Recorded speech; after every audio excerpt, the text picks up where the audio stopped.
guys, welcome back to another video and happy Vlogmas. We've been gone for a few days, but I'm back. So today's video, I wanted to actually just sit and chat with you guys for a second, answer some questions that we have received over the last couple months, ever since people found out that we were pregnant.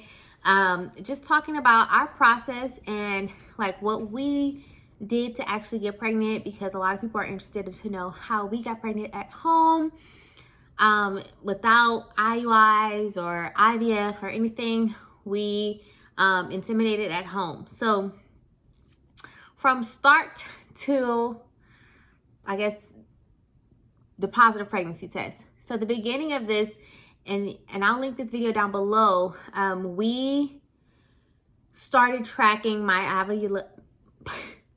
ovulation back in February or March. I can't remember what month it was. Maybe it was March, after my birthday. We started tracking my ovulation.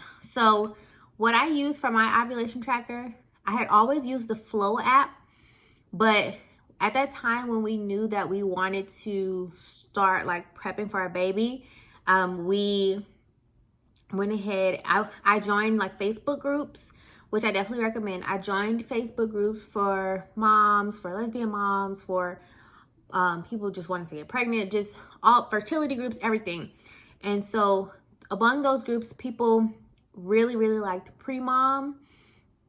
And there's another one called Mommy and Me something. But I use Pre-Mom and Flow. Those are the two that I use to track my ovulation.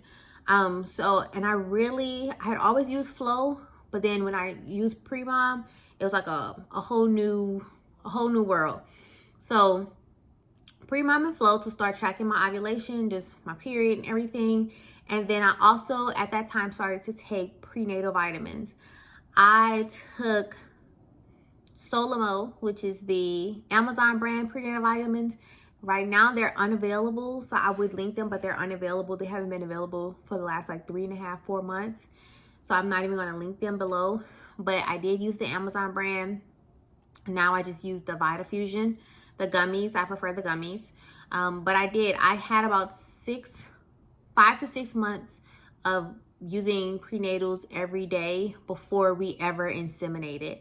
And I think that was just preparing my body for the different hormones, just getting it prepped for baby. As far as ovulation tracking, I definitely think that it's something that needs to be done at least 3 months in advance, because the first few months it went up and down about when I would ovulate or how my my BBT temperature would go up and down. So to actually understand what was happening and for me to know like where I was, where my body was, and my ovulation like timeline, because some people say you ovulate 7 days after your period, but sometimes it's 8 days. Motion detected at the front door. Right, so sometimes after your period, everybody ovulates different. So you can ovulate on cycle day 14, cycle day 15, 17, 18. It just depends on your body. So that, the period tracker, the ovulation tracker, that started to help me to know about what time my body was doing it. And also with those 3 months, it gives the app time to adjust to my body, because the first month is just an estimate. But I watched it change over the course of those 5-6 months. I watched it, adjust to what my body was. So also during that time, and if you have been keeping up with us since then, you know that I started an ovulation journal. So with my ovulation journal, and it starts in March, we were doing the ovulation strips, and it's gotten a little wet. So with the ovulation strips, it'll show. So this month I started on cycle day 11, the first month, because I didn't know any better. I should have started earlier than that, but because it was my first month, and one of my friends taught me how to do this. She taught me, you know, about the ovulation strips. So we did use the pre-mom strips. No, we used the Pregnate strips. Sorry, we used the Pregnate strips off of Amazon, and I'll have those linked down below as well. So we used the Pregnate strips, and the first month, I just did it once a day.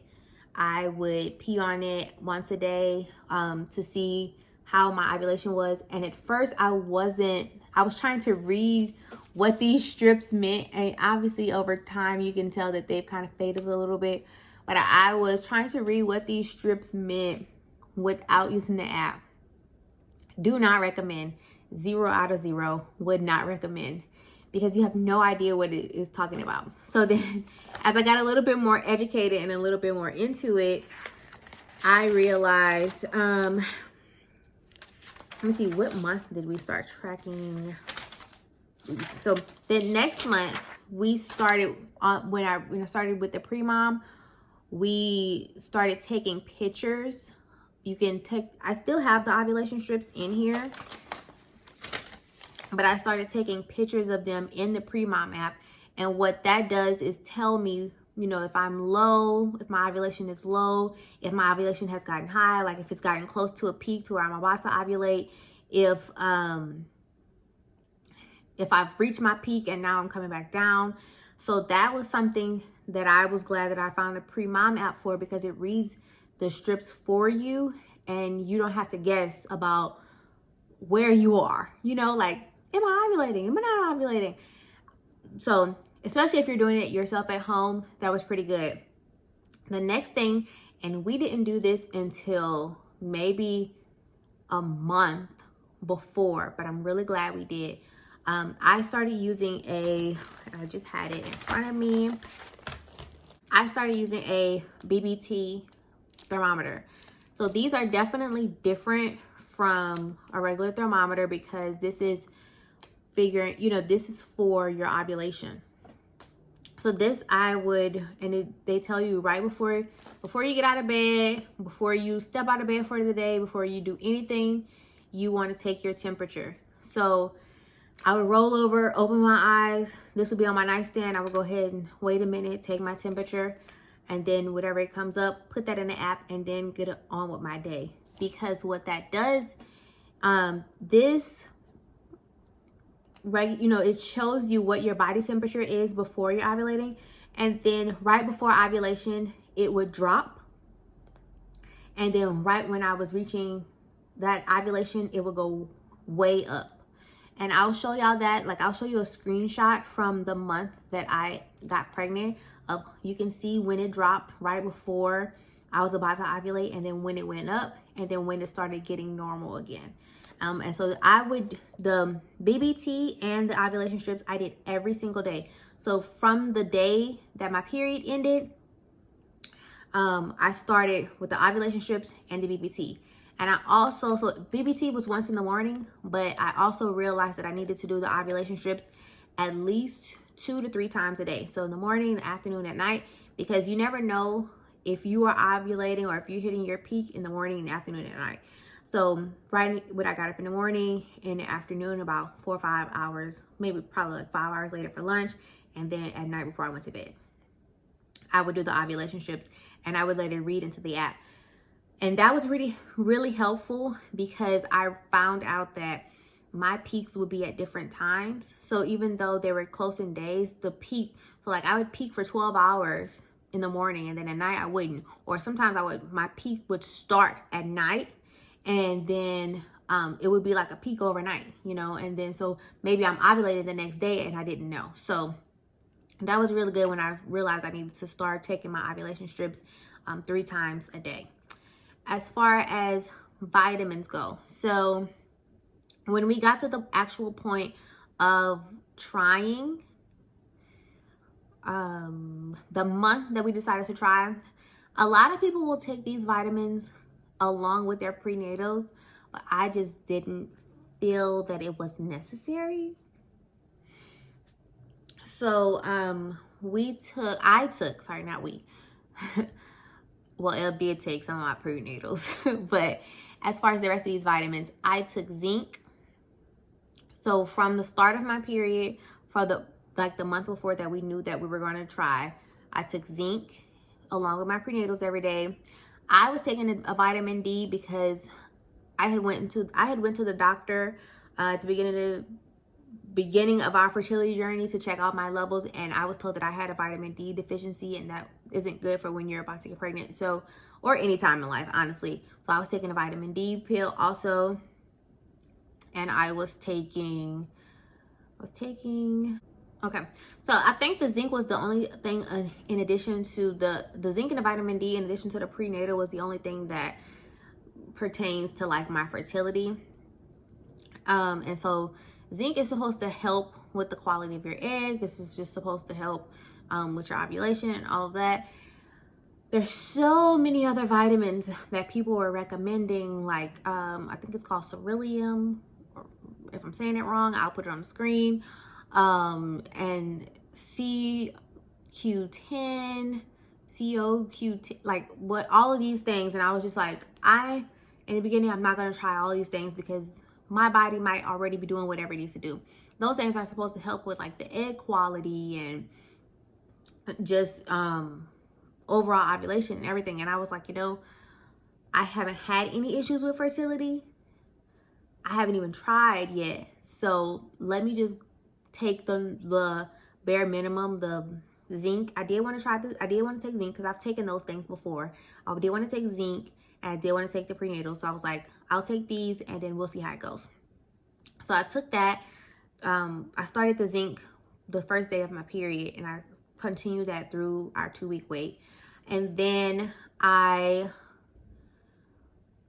we inseminated, for the first 6 days after insemination, I took bromelain. And I might be saying it wrong, but I took bromelain for those 6 days because that's supposed to help with implantation.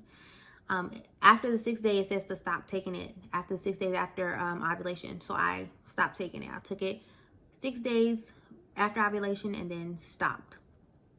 So I still have a whole bottle of that left because we only had to try once.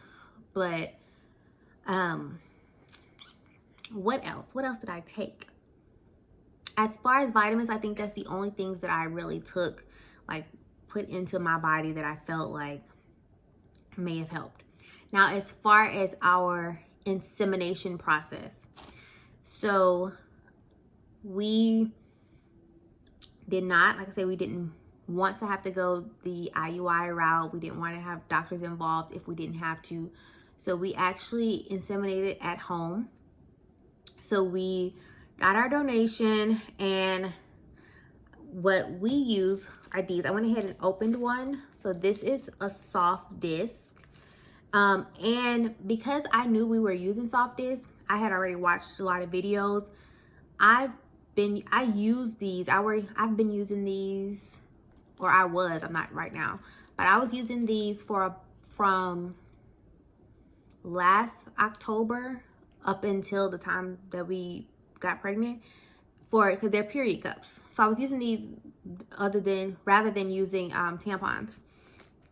So I was really used to putting them in already. And I would recommend doing that if you plan on using the soft cup method, because just going in and using it the day of insemination, I don't recommend, because it's a little bit of a learning curve, just like if you were using a regular period cup. So with the soft cups, we actually got our donation and put it into the soft cup. And then you have to make sure that you are using this right, because you can see that it's folded down in there right, but this is not right. So make sure that you are using it right. So then my wife put the donation in here. Then I went ahead, because I was so used to using these, and I just went ahead and slid it in where it needed to be. And then right after that, I used a toy, because it said it helps, like after, when you have an orgasm, right after, it helps to have your uterus contract and sucks the donation into your cervix. And so that's what I did. And then I laid there not so much with my legs up in the air, but with my hips up, which honestly, you can or cannot do. Like, some people say you don't need to lay there with your hips up because your body's gonna know what to do. I don't think my legs need to be up, but I did put a pillow underneath my butt for like 20 minutes. And I kept the cup in for 10 hours the first time. The first day I put it in for 10 hours. So the first day, it wasn't my peak, but it was my levels were rising. So it said that my ovulation would have been within like 3 days. So my levels had started to rise, and I was like, okay, first donation, here we go. Also, the first time that we did the donation, I used pre-seed. So I put the pre-seed in about 20 minutes before we inserted the donation. And honestly, I would not recommend the pre-seed unless there is like some issue that you're having with cervical mucus. I just would not do the pre-seed because my body didn't react to it well. Like, the pre-seed was like burning me, and I knew it was a pre-seed because I wasn't using anything else. And I felt like with the donation, I was scared. I was like, is this killing the donation because it is freaking burning me, and I wanted to take everything out. But I was like, okay, I just have to like fight through this. Like, it burned for a while, and I was like, okay. So the next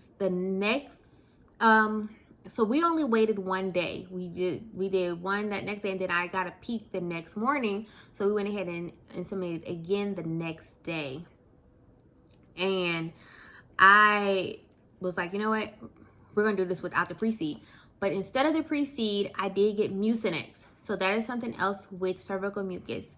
And honestly, looking back on it and thinking back now what I know about cervical mucus and what it's supposed to look like, I probably didn't even need the Mucinex, but I used it. So it's the Mucinex. It's supposed to help make your cervical mucus more friendly, is more slimy, because you want your cervical mucus to be kind of watery. You don't want it to be super thick. If it's super thick, then your cervix isn't ready to receive a donation. But if it's, if it's watery, then, at that time when you're ovulating, your mucus, you have a little more discharge, it gets a little watery. That's what it's supposed to be. And so that's what the Mucinex is supposed to help with. And I used that the next day. I took Mucinex that next morning instead of inserting pre-seed. And so then when we inserted the donation, again, same thing. Put the donation in a cup. Well, she got the donation, put the donation in a cup in this soft disc. I put it in me, and yeah, then I left it in that time for 12 hours. So then same procedure, use the toy, hips up, 20 minutes. And then I just went about my day as normal. So then the next morning was actually the morning I ovulated, but we didn't have another donation. So we just donated twice in that cycle. So the day before peak and the day of peak is the days that we inseminated. And then that was it. Honestly, we didn't do anything else. Like I said, I took the bromelain for the 6 days following ovulation. Not the 6 days after insemination, but once my BBT had said, my temperature had said that I had ovulated, because the Pre-Mom app will show you that as well when you actually ovulated, based off of your strips and based off of your temperature. Then we went ahead and I started taking my bromelain, and then I stopped 6 days later, and then 3 days after that is when I got my positive pregnancy test. So we got our positive pregnancy test on cycle day 9, which most people don't get it that early. Some people get it, most closer to that 13, 14 day of their cycle. But we were lucky, and I got mine on cycle day 9. And if you go back and watch my first trimester video, you know that my body knew already, look, something going on, okay? So I continue to take my prenatals and everything. I didn't take any more zinc. I didn't take any other vitamins. I never really adjusted my food intake or anything like that. I did try to make sure that I was exercising a little bit more because, you know, that's supposed to, you know, if your body's active, that's supposed to help you with your fertility. But we don't really keep anything in the house that is environmentally harmful. So like even our cleaners in here are like natural cleaners. So that's something that I would recommend. It's something that I read online, that if you're having problems with fertility, it could be something that's in your environment. So I would definitely look into that. But yeah, I mean, I think I answered basically everything that people have asked. Oh, how much was the whole process? So because we decided to do artificial insemination at home, in all, we may have paid maybe like $300, and that's including the donation. So while donors aren't free, and I don't ever want people to think like donors are free, like even if you find them yourselves, donors aren't free, okay? You pay for people time. Like, there are some that are free, but we wanted an African-American donor. And most African-American donors are really hard to find, really rare. And so it's not free. You're going to have to pay. So we did find an African-American donor and we did pay. But with everything that we bought, all of the vitamins, the donation, the getting the BBT thermometer, I did use a clear blue digital ovulation kit. And I don't recommend that either. It didn't work really good at all. It was telling me I wasn't ovulating when I was, because the strips and the BBT were telling me that I was. I wouldn't recommend that. So between all of those things, I would say it costs us about $300 the month of insemination, which I don't think is bad, because if we had gone the other route of doing IUIs, it would have been a couple $1,000s each time. So that's why we were really glad that we were able to do at-home insemination, and just, you know, go about our lives. And we were going to try that route a couple times if we could, as long as we could. And then if anything didn't happen, then we were going to go the other route. But it did happen on the first time. I'm very, very grateful, because I know that if y'all look back on other videos, I've told y'all that I have always had, you know, a fear that I wouldn't be able to get pregnant because of my medical history. But we are grateful. We're happy. We are 6 months pregnant now with our little baby boy. And so we expect him sometime in March.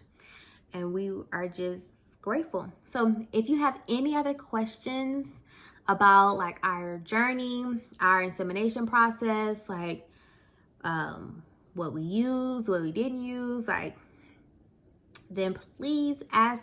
You can comment down below. Some of you have inboxed me on Instagram. Some of you have inboxed me on Facebook, TikTok. It doesn't matter. Just because I'll answer any questions, or I'll make another video if a lot of people keep asking the same question, okay?